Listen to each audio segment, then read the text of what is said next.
Hi welcome to Suman TV. Asthma allergy ఈ problem ప్రతి ముగ్గురులో ఒకళ్ళను ఎంతో ఇబ్బంది పెడుతున్న ప్రాబ్లం. ఈ ఆస్తమా అండ్ అలర్జీలో అసలు ఎన్ని రకాలు ఉన్నాయి, అది ఒక మనిషిని ఎంతగా బాధ పెడుతుంది, ఇలాంటి అంశాలన్నీ మనతో పాటు డిస్కస్ చేయడానికి మనతో పాటు ఉన్నారు శ్వాస హాస్పిటల్స్ చైర్మన్, అలాగే అలర్జీ ఆస్తమా వైద్య నిపుణులు, అలాగే ఆస్తమాలో జాతీయ అవార్డు అందుకున్నారు డాక్టర్ విష్ణురావు వీరపనేని గారు. డాక్టర్ గారితో మాట్లాడదాం. డాక్టర్ గారు నమస్కారం. నమస్కారం. ఎస్, ఆస్తమా అలర్జీ అంటే బేసిక్గా నాకు వచ్చిన క్వశ్చన్ ఏంటంటే డాక్టర్ గారు, ఆస్తమా అలర్జీ రెండు ఒకటేనా అనేది ఒకటి, అండ్ అసలు ఈ ఆస్తమాలో ఎన్ని రకాలుగా ఉన్నాయి, అదొక మనిషిని ఎంతగా బాధ పెడుతుంది అంటారు అసలు? ఇది చాలా ఇంపార్టెంట్ టాపిక్ అమ్మా. ఓకే, అంటే ప్రపంచవ్యాప్తంగా కామనెస్ట్ హెల్త్ ప్రాబ్లం ఏంటి అని అంటే అలర్జీ, ఆస్తమానే కామనెస్ట్ హెల్త్ ప్రాబ్లం. ప్రతి ముగ్గురిలో ఒకళ్ళకి ఏదో ఒక అలర్జీ ఉంటుంది. అంటే మనకి ఏదో ఒకటి అలర్జీ అంటే ఎట్లా చెప్తే అర్థం అయిందంటే కళ్ళు దురద ఉంటాయి కొంతమందికి, దాన్ని అలర్జిక్ కంజంక్టివైటిస్ అంటాం. కొంతమందికి తుమ్ములు వస్తూ ఉంటాయి, అలర్జిక్ రైనైటిస్ అంటాం. కొంతమందికి చర్మం మీద దద్దులు వస్తూ ఉంటాయి, అలర్జిక్ డర్మటైటిస్ అంటాం. స్కిన్ అలర్జీ అంటాం. కొంతమందికి ఫుడ్ అలర్జీ ఉంటుంది. కొంతమందికి దగ్గుతూ ఉంటారు, అలర్జిక్ బ్రాంకైటిస్ అంటాం, అదర్వైజ్ నోన్ యాజ్ ఆస్తమా. ఇవన్నీ అలర్జీలే. కళ్ళలో ఎలర్జీ, చర్మంలో ఎలర్జీ, ముక్కులో ఎలర్జీ, ఇంటెస్టైన్లో ఎలర్జీ, లంగ్స్లో ఎలర్జీ. ఎలర్జీ బాడీలో ఎక్కడైనా ఉండొచ్చు, సిస్టమిక్ ప్రాబ్లం. కాబట్టి లంగ్స్లో ఎలర్జీ ఉండి లంగ్స్ మూసుకునేలా చేసి మనకు ఆయాసం వస్తే దాన్ని ఆస్తమా అంటాం. లంగ్స్లో ఉన్న ఎలర్జీని ఆస్తమా అంటాం. అంటే అలర్జీ అంటే ఏదో ఒకటి పడకపోవటం. ఏదో ఒకటి పడకపోవటం ఏంటి? ఏదో ఒకటి పడకపోవటం అంటే అది డస్ట్ కావచ్చు, చాలా మందికి తెలుసు డస్ట్ ఎలర్జీ.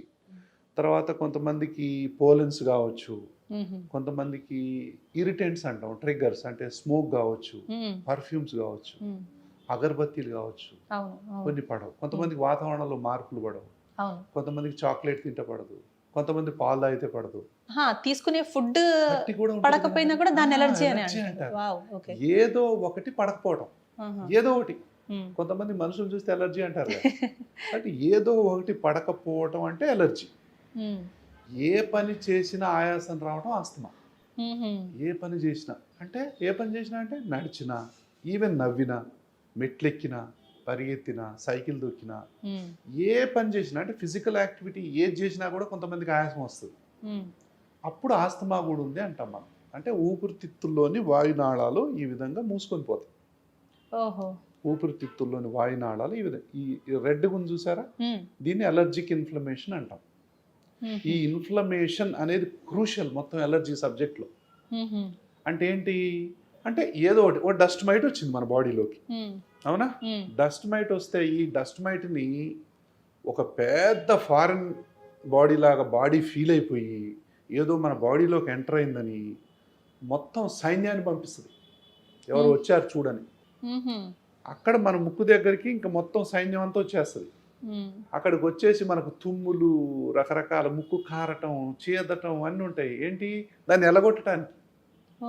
దాన్ని ఎల్లగొట్టడానికి బాడీ చేసేటటువంటి ప్రయత్నం. అసలైతే డస్ట్ అంత పెద్ద డేంజర్ ఏం కాదు. ఎంతమందికి డస్ట్ తగలదు? కొంతమందిలో మాత్రం కొంచెం డస్ట్ వచ్చినా 100 తుమ్ములు తుమ్ముతారు. అవునా? అంటే మామూలుగా ఉండేటటువంటి వస్తువులు కూడా వీళ్ళు హైపర్ సెన్సిటివిటీ అనమాట. అంటే హైపర్ ఇమ్యూన్. అంటే ఎంత సెన్సిటివ్ ఉంటారంటే ఒక్క డస్ట్ మైట్ వచ్చినా కూడా 100 తుమ్ములు తుమ్ముతారు. అంత హైపర్ సెన్సిటివ్ ఉంటారు కొంతమంది. సో ఇది హైపర్ సెన్సిటివిటీ రియాక్షన్ అంటాం. సో అలర్జీ అంటే వచ్చి ఇంకా మనకు ఇది అక్యూట్ ఉంటుంది, క్రానిక్ ఉంటుంది. క్రానిక్ అంటే బాడీలో ఉన్నటువంటి మొత్తం సెల్స్ అన్ని వచ్చి ముక్కులో కూర్చుంటాయి. దీని సంగతి ఏందో చూద్దామని కూర్చొని ఏం చేస్తాయి, మొత్తం సబ్మ్యూకోసా కింద మొత్తం వచ్చి తెస్టేస్తాయి. గుడారాలు వేసుకొని టెస్ట్ వేసినట్టు వేస్తే ఏమైతే మనకు గాలిపోదు. అందుకే ముక్కు బ్లాక్ అయినప్పుడు గాలిపోదు చూడు మనకి. అదే క్రానిక్. అది ఒక రోజు ఉంటే ఓకే, 2 రోజులు ఉంటే ఓకే, 2 సంవత్సరాలు, 2 దశాబ్దాలు అలా ఉండేవాళ్ళు ఉంటారు జీవితాంతం. అంటే ఇలా ఉండిపోతుంది. ఇది అలర్జిక్ ఇన్ఫ్లమేషన్ అంటాం. Antigen antibody reaction. యాంటీజన్ అంటే ఇక్కడ డస్ట్ మైట్, యాంటీబాడీ అంటే మన బాడీలో ఉండేది. ఈ రెండు కలిసి ఫైటింగ్ చేస్తుంటాయి. ఫైటింగ్ చేసేటప్పుడు మొత్తం ఇమ్యూన్ సెల్స్ అంటాం, ఇన్ఫ్లమేటరీ సెల్స్ అంటాం, అవన్నీ వస్తాయి అన్నమాట సహాయం కోసం. వచ్చి ఇక్కడ ఉండి ఈ యొక్క మ్యూకస్ మెంబ్రేన్ మందం అయిపోతుంది. అప్పుడు ఇది మందమైన తర్వాత ఇంకా ఇది మెల్లగా తెమడ ఊరుతూ ఉంటుంది. అందుకే మన కారుతుంటుంది చూడండి, కొంతమంది చిక్కగా కారుతుంటుంది తెల్లగా. సో ఇదంతా మ్యూకస్. తర్వాత ఏం చేస్తుంది, ఈ బాడీలోకి ఎంటర్ అవ్వకుండా బిగదీస్తుంది మొత్తం. అందుకే ముక్కులు దిబ్బడేసిపోతాయి మనకి, బిగదీసిపోతాయి. సో ఇదే ప్రక్రియ సైనస్లో ఉంటుంది, మనం సైనసైటిస్ అంటాం. ముక్కులో ఉంటే ఎలర్జిక్ రైనైటిస్ అంటాం. ఈ ప్రక్రియ డస్ట్ పడ్డా, పోలెన్ పడ్డా, కళ్ళలో కూడా మనకు బాగా ఇరిటేషన్ వస్తుంది. పోలెన్స్ పడ్డా, ఏది పడ్డా కూడా. సో అక్కడ కూడా ఇదే ప్రాసెస్, ఎలర్జిక్ ఇన్ఫ్లమేషనే. ఎలర్జిక్ కంజంక్టివిటీస్ అంటాం, ఎలర్జిక్ రైనైటిస్ అంటాం. స్కిన్ మీద కూడా ఇదే ప్రాసెస్. కొంతమందికి డస్ట్ పడితే బెందులు వస్తాయి. సో స్కిన్లో కూడా ఇదే ప్రాసెస్. ఇదే ప్రాసెస్ సైనస్లో పోతే సైనసైటిస్ అంటాం. ఇదే ప్రాసెస్ టాన్సిల్స్ మీదకి దాడి చేస్తే టాన్సిలైటిస్ అంటాం. ఇదే ప్రాసెస్ ఎడినాయిడ్స్లో ఉంటే ఎడినాయిడైటిస్ అంటాం. ఇదే ఫారింజైటిస్, లారింజైటిస్. ఇదే ఇంకింది పోతే బ్రాంకైటిస్ లేదా ఆస్తమా. ఇది ప్రాసెస్. అంటే ఎలర్జిక్ మార్చింగ్ ఆఫ్ ఈవెంట్స్ ఇక్కడ మొదలైంది. ఇదంతా స్ప్రెడ్ అయ్యి కిందికి వెళ్ళి వచ్చేస్తుంది. వచ్చిన తర్వాత మరి ఏం చేస్తుంది, మనకు గాలి ఆడదు. ముక్కులో ఉందనుకో 100 తుమ్ములు తుమ్ముతారు, 1000 తుమ్ములు తుమ్మే వాళ్ళు ఉన్నారు. 1000 తుమ్మి ఎంత తుమ్ముతారంటే ఇంక ఈ బతుకు అనవసరం అనుకుంటారు, అంత తుమ్ముతారు. కొంతమంది కళ్ళు ఎంత నలుస్తారంటే వీటిని బయటికి తీసి సబ్బు పెట్టి కడిగి మళ్ళీ లోపల పెట్టి బాగుండు అనుకుంటారు.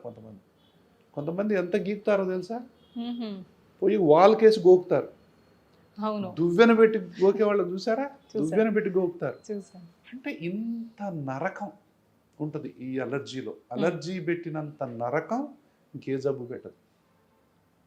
ఆస్తమా కలిగించినంత నరకం ఇంకే జబ్బు కలిగించదు. ఎందుకంటే శ్వాసే కదా జీవితం.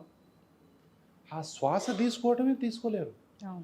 సో అప్పుడు వాళ్ళ మనోభావాలు ఎలా ఉంటాయి, అసలు ఎందుకు ఈ బతుకు, ఇది ఒక బతికేనా, ఒకసారి పోయినా బాగుండు అనుకునే వాళ్ళు లక్షల్లో కోట్లలో ఉంటారు. కానీ వీళ్ళందరూ బయటికి బాగానే కనిపిస్తారు. అసలు ఎవ్వరు నమ్మరు, చెప్పినా కూడా నమ్మరు, బాగానే ఉంటారు. ఎవరికి ఎలర్జీ ఉంది, ఎవరికి ఆస్తమా ఉంది, మనం ముందు బయటపడితే తప్ప ఎవరికీ తెలియదు. సో ఇది ఎలర్జీ, ఈ ఆస్తమా అనేది కామన్ ప్రాబ్లం. ప్రతి ముగ్గురులో ఒకళ్ళు ఏదో ఒక ఎలర్జీతో బాధపడుతున్నారు. ఇందులో మైల్డ్ ఉండొచ్చు, మోడరేట్ ఉండొచ్చు, సివియర్ ఉండొచ్చు. అంటే అందరికీ సివియర్ ఉంటే బతకలేరు. ఇంకా కొంతమంది మైల్డ్ ఉంటాయి. ఎంత మైల్డ్ ఉంటుంది అంటే జీవితాంతం డాక్టర్ కాడికి కూడా పోవాల్సిన అవసరం లేదు, అంత మైల్డ్ ఉంటుంది. కొంతమందికి ఎంత సివియర్ ఉంటుంది అంటే రోజుకో డాక్టర్ కాడికి పోతారు, అంత సివియర్ ఉంటుంది. అంటే సార్ మైల్డ్ నుంచి స్టార్ట్ అయ్యి సివియర్ దాకా వెళ్తూ ఉంటుంది మైల్డ్. అందుకే ట్రీట్మెంట్ అనేది ఎర్లియర్ ది బెటర్. అలర్జీ ఎవరిలో మొదలవుతుంది, చిన్న పిల్లల్లో మొదలవుతుంది. బాల్య దశలోనే ఎలర్జీ మొదలవుద్ది. బాల్య దశలో మొదలైన ఈ ఎలర్జీని మనం బాల్య దశలోనే కంట్రోల్ చేయాలి. బాల్య దశ పోతుంది, స్కూల్ వయసు వెళ్ళిపోతుంది, టీనేజ్ వయసు వెళ్ళిపోద్ది, పెళ్లి చేసుకునే వయసు, పిల్లలు పుడతారు, వాళ్ళు ఇంకా బాధపడుతూనే ఉంటారు. కొంతమంది ఒక్కొక్కసారి దానంతట అదే పోద్ది. సో ఆస్తమా పోద్ది. అమ్మ చిన్నప్పుడు అంతా బాధపడ్డాను కానీ సార్, పెద్ద నాకు ఎందుకోసారి పోయింది సార్ అంటారు కొంతమంది. ఎందుకని అలా పోతుంది? అది కొంతమంది అవుట్ గ్రో ఆస్తమా, అంటే వాళ్ళకు న్యాచురల్ ఇమ్యూనిటీ వస్తుంది, కొంతమందికి తగ్గిపోద్ది. సో కొంతమంది మంచిగానే అవుతారు. సో అంటే కొంతమందికి ఏంటి, చిన్నప్పుడు తగ్గినట్టు తగ్గి మళ్ళీ 30 ఏళ్ల తర్వాత మళ్ళీ వస్తుంది. సో అది సెకండ్ ఎపిసోడ్ అన్నమాట. సో ఎప్పుడైనా రావచ్చు. అంటే జీన్స్ బాడీలో ఉంటే అది ఎప్పుడైనా రావచ్చు. తగ్గిందంటే జీవితాంతం తగ్గిందని గ్యారెంటీ ఏం కాదు. దానికి అనుకూలమైన ఎలర్జెన్స్కి ఎక్స్పోజ్ అయినప్పుడు, ఆ డస్ట్కో, ఆ పొల్యూషన్కో, ఆ వృత్తిలోనో, లేకపోతే వాళ్ళు పనిచేసే ఏరియాలో ఉన్నటువంటి వాతావరణాన్ని బట్టో ఎప్పుడైనా బయటికి రావచ్చు. కాబట్టి మళ్ళీ ఒకసారి దగ్గు, ఆయాసం, పిల్లికోతలు, ముక్కు దిబ్బడ, ఇవన్నీ, కొంతమంది కళ్ళు దురదలు, చర్మం దురదలు, ఇవన్నీ రకరకాలుగా వస్తుంటాయి అన్నమాట. అయితే సార్ మనం చిన్నపిల్లల్లోనే చూస్తూ ఉంటాం ఈ ఆస్తమా అలర్జీ అనే ప్రాబ్లం, చిన్నపిల్లల్లోనే చూస్తుంటాం. ఎందుకు వాళ్ళకి ఎందుకు ఎఫెక్ట్ అవుతుంది? అలర్జీ, ఆస్తమా ఎక్కువ ఉండేది చిన్నపిల్లల్లోనే. అసలు మొదలయ్యేది వాళ్ళల్లో. అంటే వంశపారంపర్యంగా వస్తుందంటారా? తల్లికి కానీ, తల్లి వైపు వాళ్ళకి కానీ, తండ్రికి కానీ, తండ్రి వైపు వాళ్ళకి కానీ, ఎంత దూరం ఉన్నా ఆ జీన్స్ కనెక్షన్ వాళ్ళల్లో ఎవరికి ఉన్నా పిల్లల్లో వచ్చే అవకాశాలు ఉంటాయి. ఓకే. సో వీళ్ళల్లో ఈ అలర్జీ, ఆస్తమా ఇది వచ్చినప్పుడు ఈ పుట్టిన తర్వాత 3వ నెల నుంచే సిమ్టమ్స్ కనపడతాయి. చిన్నపిల్లలు 3వ నెల పిల్లలు 3వ నెల నుంచే. చాలా మంది తెలియదు. ఫస్ట్ డయాగ్నోజ్ ఎవరు చేస్తారు? తల్లి చేస్తుంది. తల్లి ఫస్ట్ డాక్టర్, ఆమె డయాగ్నోజ్ చేస్తుంది. ఎవ్వరు నమ్మరు తల్లి చెప్పేదాన్ని. యంగ్ మదరు కొట్టిపడేస్తారు. నీకేం తెలుసులే, అంత బాగానే ఉండగా అంటారు. చూస్తే బాగానే ఉంటారు పిల్లలు. తల్లి ఏం గమనిస్తుంది అంటే, వీడు నైట్ పూట మిడ్ నైట్ గాలి బాగా పీల్చుకోలేకపోతున్నాడు, ముక్కు దిబ్బడైంది, ఏదో ఊపిరైతే బాగా పీలవట్ల, పాలు తాగలేకపోతున్నాడు, పాలు తాక్కుంటూ వదిలిపెడుతున్నాడు, ఏదో శ్వాసలో ఏదో సౌండ్, ఆ వేరియేషన్ ఫస్ట్ మదరే గమనిస్తుంది. సో ఇవన్నీ సిమ్టమ్స్ అన్నమాట. ఫస్ట్ 3వ నెల మొదలైతాయి. డాక్టర్ కాడికి పోతారు. డాక్టర్ కాడికి పోయి కూడా బాగానే ఉంటాడు. ఏమైంది, బాగానే ఉంది కదా, ఎందుకు వచ్చారు మీరు హాస్పిటల్కి అంటారు కొంతమంది. అంటే అలర్జీ ఆస్తమా మీద అవగాహన ఉన్నటువంటి వైద్యుడు అయితే దాన్ని వెంటనే పసిగడతాడు, ఆ తల్లి చెప్పే బాధలను. సో దానికి తగ్గట్టుగా లీడింగ్ క్వశ్చన్లు అడుగుతాడు. నైట్ ఎక్కువ ఉంటుంది కదమ్మా అంటే, అవును సార్ నైట్ ఇప్పుడు డాక్టర్ చూస్తే బాగుండు అనుకుంటుంది తల్లి. మార్నింగ్ నేను చెప్తే ఎవరు నమ్మట్లేదు, ఇప్పుడు వచ్చి డాక్టర్ చూస్తే నేను చెప్పేది నమ్మేవాళ్ళు, కనీసం మా ఇంట్లో వాళ్ళు కూడా నమ్మట్లేదు, నేను ఎవరితో చెప్పుకోవాలా, నేను చెప్తేనే నమ్మరు వీళ్ళు, ఈ టైంలో చూస్తే బాగుండు డాక్టర్ అంటారు అనుకుంటారు. అది మనం డాక్టర్ ఆ లీడింగ్ క్వశ్చన్ అడిగినప్పుడు, ఈ టైంలో డాక్టర్ చూస్తే భలే ఉంటుంది అని అనుకుంటావు కదా నువ్వు, అబ్బా ఇదే అనుకుంటా సార్, ఇలాగే అనిపిస్తుంది సార్ నాకు, ఆ టైంలో డాక్టర్ చూస్తే నాకు ఎంత హ్యాపీగా ఉంటుందో అనిపిస్తుంది. సో ఇట్లా మనం డాక్టర్కి సబ్జెక్ట్ గురించి అవగాహన ఉన్నప్పుడు ఆ లీడింగ్ క్వశ్చన్ మనం అడిగితే మనకు దొరికిపోద్ది డయాగ్నోసిస్. అంతెందుకు, తల్లికి ఎక్కువ ఉందా జలుబు, తండ్రికి ఎక్కువ ఉందా అంటే తెలిసిపోద్దిగా. ఎవరు ఎక్కువ తుమ్ముతారు, కొంతమంది ఎవరికి ఉంది మీలో అంటే మాకు ఎవరికి లేదు సార్ అంటారు. ఫస్ట్ వాళ్ళకి అర్థం కాదు మనం ఏం అడిగాం. ఎవరికి ఎక్కువ సార్లు తుమ్ములు జలుబు వస్తాయి అంటే నాకు వస్తాయి సార్, 2వ సార్లు బయటపడతారు. కొంతమంది 2వ క్వశ్చన్ కూడా బయటపడదు, మా ఇద్దరికి ఎవరికి లేదు సార్, సరే మీరు పక్కకు పెట్టి కానీ మీ అమ్మకు కానీ మీ నాన్నకు కానీ మా అమ్మకు ఉంది సార్ అంటే. అలా అంటే లీడింగ్ క్వశ్చన్స్ మనం అడుగుతా ఉంటే ఆ తీగ లాగితే డొంక గదిలినట్టు మనం తెలిసిపోతుంది. అది హిస్టరీ. 3వ నెలనే సిమ్టమ్స్ మొదలవుతాయి. ఇక 3వ సంవత్సరంలో హైయెస్ట్ ఇన్సిడెన్స్ ఆస్తమా మొత్తం జీవితంలో. 0 to 100 yearsలో ఎక్కువ ఆస్తమా ఇన్సిడెన్స్ ఎప్పుడు ఉంటుంది అంటే 3వ సంవత్సరంలో ఉంటుంది. పుట్టినాక 3వ సంవత్సరంలోనే ఎక్కువ మంది ఆస్తమా ఎఫెక్ట్ అవుతారు. ఆస్తమా అంటూ రావటం జరిగితే 3వ సంవత్సరంలోనే ఎక్కువ మంది హైయెస్ట్ ఇన్సిడెన్స్ ఉంటుంది.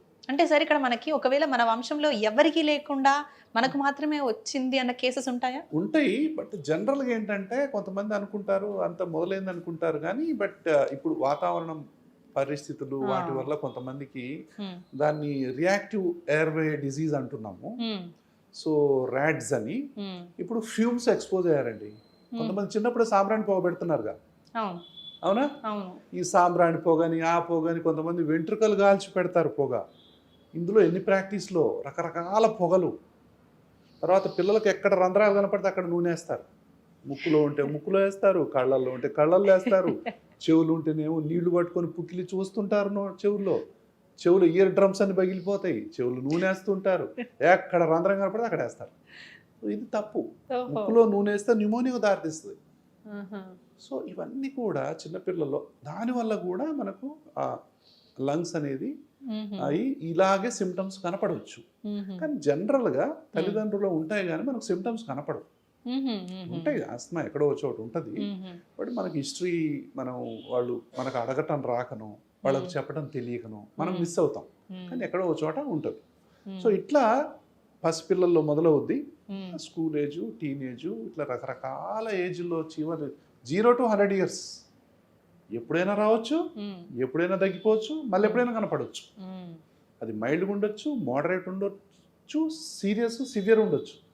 సో ఆస్తమా వల్ల డెత్స్ కూడా అవుతాయి, ఫైటల్ ఆస్తమా అంటాం. అంటే అందుకనే ఎర్లియర్ ది బెటర్. సో అట్లా అంటే చిన్నపిల్లల్లో ముఖ్యంగా బాల్య దశలో ఆస్తమా ఏం చేస్తుంది, గ్రోత్ ఆపేస్తుంది. అంటే ఎదిగే మొక్క మీద బరువు పెట్టడంతో సమానం చిన్నపిల్లల్లో ఆస్తమా అంటే. గ్రోత్ ఆగిపోద్ది, యాక్టివిటీస్ ఆగిపోతాయి, పాపం స్టడీస్ ఆగిపోతాయి, స్టడీస్ మీద కూడా ఎఫెక్ట్. ఇట్లా ఏ వయసులో దేని ఎఫెక్ట్ ఉంటాయి అనేది మనం ఒక్కొక్క దాంట్లో తప్పకుండా మనం తప్పకుండా విపులంగా డాక్టర్ గారు. చర్చిద్దాం. అండ్ ఆస్తమాకి అలర్జీకి ఉన్న డిఫరెన్స్ ఏంటి, అవి ఒక మనిషిని ఎలా బాధ పెడతాయి అనేది చాలా క్లియర్గా మా వ్యూవర్స్కి ఎక్స్ప్లెయిన్ చేశారు. Thank you so much doctor గారు. థ్యాంక్ యూ అండి.